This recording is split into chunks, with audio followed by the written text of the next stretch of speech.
DC site selection, not as easy as you think.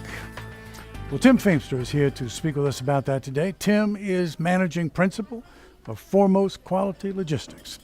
Tim, it's good to see you. Welcome. Good to be here. Thank you very much. Tim, I want to relocate one of my facilities, or maybe what I want to do is add a new site to my network. I'm coming to you and I'm asking for best advice, best practice advice. What do I need to know? What do I need to consider? Well, it's a good question because an awful lot of people in industry don't really go through that process very often in their career, or maybe never.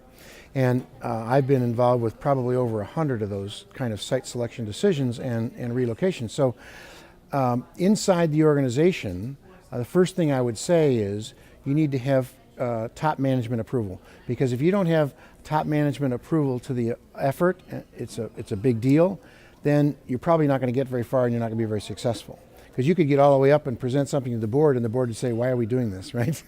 And turn you all around. So first thing is that. And the second thing is to understand the task itself, because it is cross-functional. It involves HR, it involves finance, it involves operations and supply chain. And if you don't bring them together in a cross-functional team, you're going to have problems making the thing work. You'll end up with hiccups along the way, which is not what you want.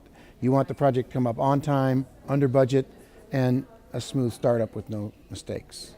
So this is not just a function of the folks in transportation and distribution, but it's going to involve everybody throughout the enterprise. Correct, because it does touch all those other organizations also. You know, HR is going to have to hire new people. They're going to have to go into an area of the country that maybe they haven't been in before. So, and finance has obviously got to present some numbers to the board in order to amortize a lease over a long period of time. So it does take a cross-functional team across the organization. Once I've gone through all of that, I've jumped through all of those hoops, and I now have approval from all of these people, and everybody says that they are on board. Selecting geography, selecting a site, what's involved in that process?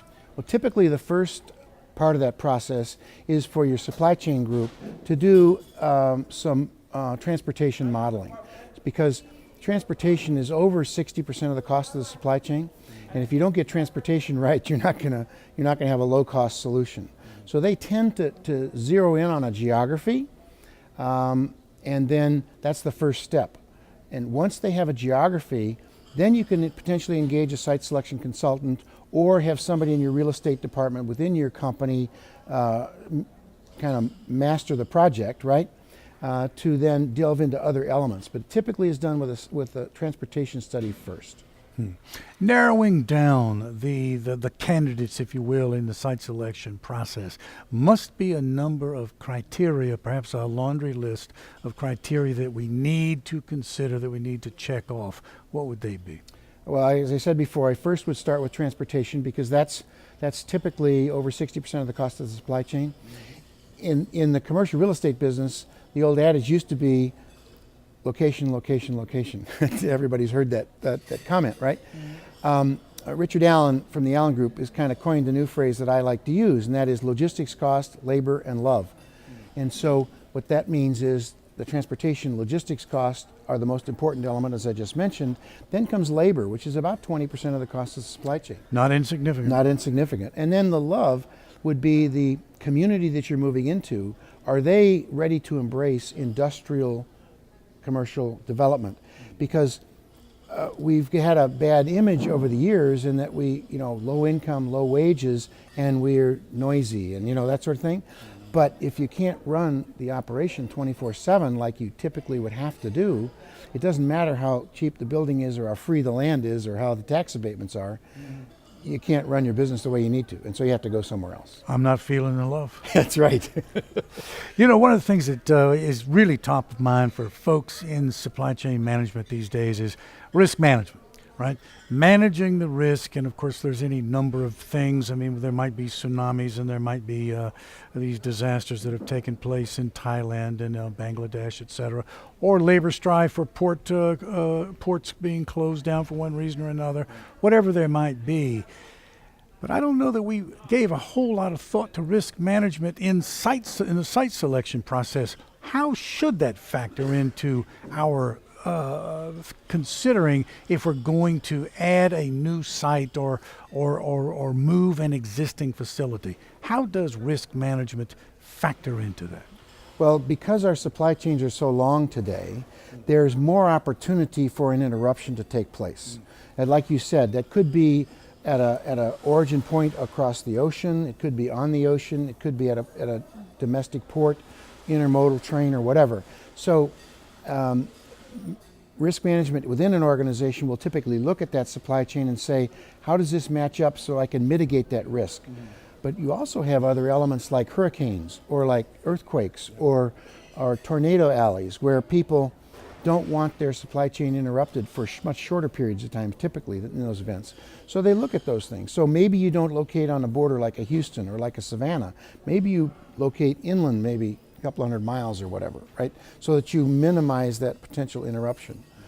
In today's world, many companies are actually looking at backup options in case there is a tornado or a fire in an inland situation. And I knew one company that I used to work with.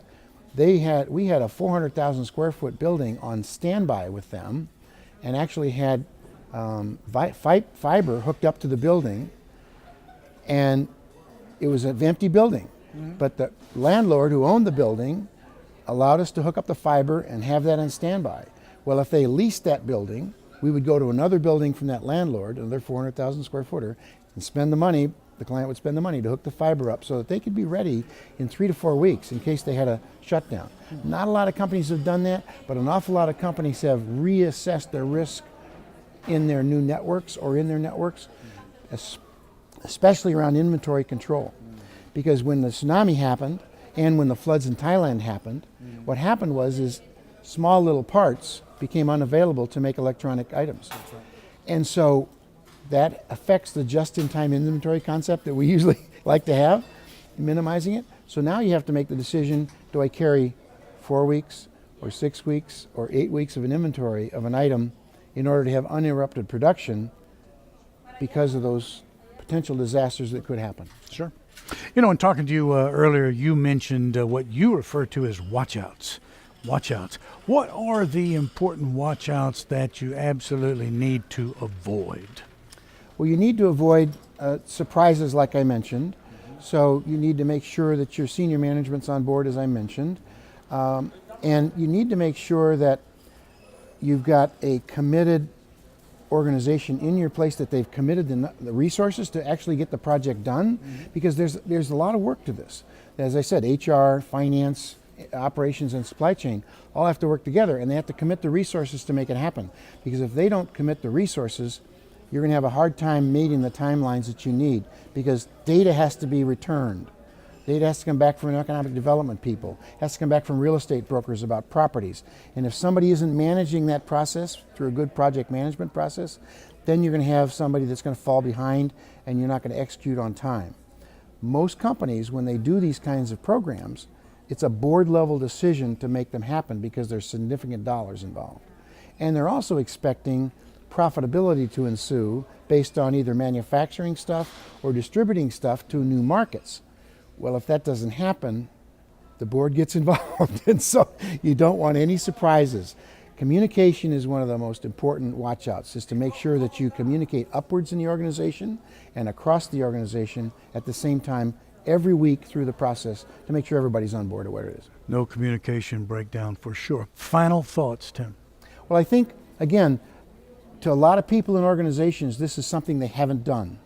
And so they might consider the opportunity to hire an outside resource to help them at least oversee the process, somebody that's been through it, like myself or another company, so that they be able to at least get a blueprint and a structure of the process, because it's a 5 or 6 step process to make it your work right, so that they can actually get professional help to make it happen. I think I was right. It really is not as easy as you might think. A lot of things to consider. Right. Tim, thank you so much for finding time in your busy day to sit down and speak with us. Thank you. Thank you very much. It's Tim Feemster, Foremost Quality Logistics, and speaking with us today about DC site selection. Well, thank you for watching.